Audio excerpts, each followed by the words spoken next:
Hello everyone, welcome to mobile bus. আজকে আমি কথা বলবো ভিভোর নতুন লঞ্চ হওয়া স্মার্টফোন ভিভো V29e এই স্মার্টফোনটি নিয়ে। এই স্মার্টফোনটি 8GB 256GB স্টোরেজ ভ্যারিয়েন্টে বাংলাদেশ মার্কেটে লঞ্চ করা হয়েছে, যার দাম রাখা হয়েছে 36,999 টাকা। তো 36,999 টাকা এই স্মার্টফোনটি আমাদেরকে কী অফার করেছে এবং এই স্মার্টফোনটি বাজেট অনুযায়ী কতটা ভ্যালু ফর মানি পুরো ভিডিওতে সেটি নিয়ে আলোচনা করব। তাহলে ভিডিওটি শুরু করা যাক। প্রথমে যদি এই স্মার্টফোনটির ডিজাইন এবং বিল কোয়ালিটি নিয়ে কথা বলি, ফোনটি দেখতে বেশ চমৎকার, গোল্ড কালারটা অসাধারণ। এই স্মার্টফোনটি ব্যাক প্যানেলে ডুয়াল ক্যামেরা সেটআপ ব্যবহার করা হয়েছে, থাকছে অরা লাইটের সুবিধা, ফ্ল্যাশের মতন বেশ অসাধারণ ব্যাক প্যানেল।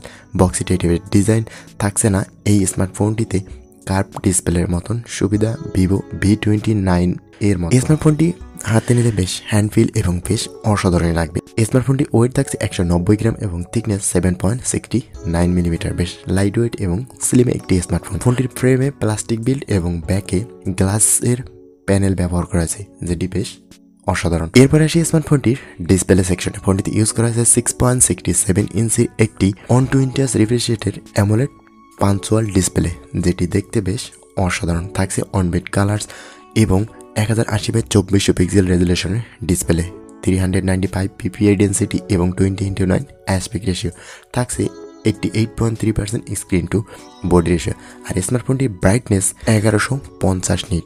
ওভারঅল এই স্মার্টফোনটি ব্রাইটফুল একটি ডিসপ্লে, আউটডোর ইউজে এবং বেটার ভিডিও দেখার ক্ষেত্রে অসাধারণ ব্রাইটনেস পাওয়া যাবে স্মার্টফোনটি দিয়ে।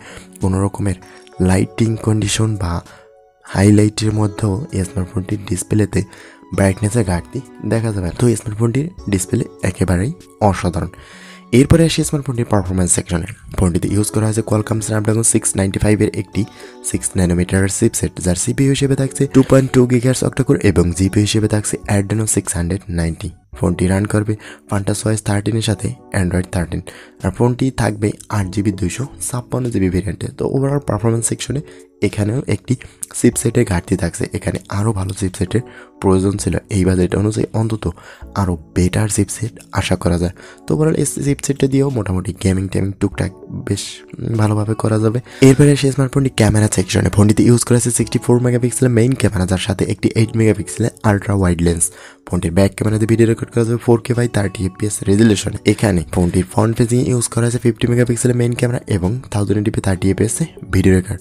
তো ওভারঅল ক্যামেরা সেকশন বেশ ভালো ছবি তোলার ক্ষেত্রে এবং ভালো ভিডিও করার ক্ষেত্রে এই স্মার্টফোনটির ক্যামেরাটা যথেষ্ট ভালো। বেশ ভালো ছবি এবং ভিডিও রেকর্ড করতে পারবেন স্মার্টফোনটি দিয়ে। এরপরে এসে স্মার্টফোনটির পাওয়ার সেকশনে। ফোনটিতে ব্যবহার করা হয়েছে 4800 mAh এর ব্যাটারি এবং 44 ওয়াটের ফাস্ট চার্জার। ওভারঅল স্মার্টফোনটির চার্জিং এবং ব্যাটারি বেশ অসাধারণ। পুরো দিন ইউজে বেশ পারফরমেন্স পাবেন ব্যাটারি সেকশনে। এছাড়া স্মার্টফোনটি কানেক্টিভিটি সিস্টেমে থাকছে wifi, Bluetooth, NFC, USB Type-C port এবং আন্ডার ডিসপ্লে ফিঙ্গারপ্রিন্ট সেন্সরের সাথে লাউড স্পিকারের মতন বেশ সাউন্ড কোয়ালিটির সুবিধা। ওভারঅল এই স্মার্টফোনটি 36,990 টাকায় আপনার কাছে কেমন হতে পারে? আমার কাছে এই স্মার্টফোনটি কনফিগারেশন অনুযায়ী বাজেটটা বেশ হাই মনে হয়েছে। হয়তো 33,000 থেকে 35,000 টাকার আশেপাশে হলো স্মার্টফোনটি মোটামুটি বেশি বলা যায়।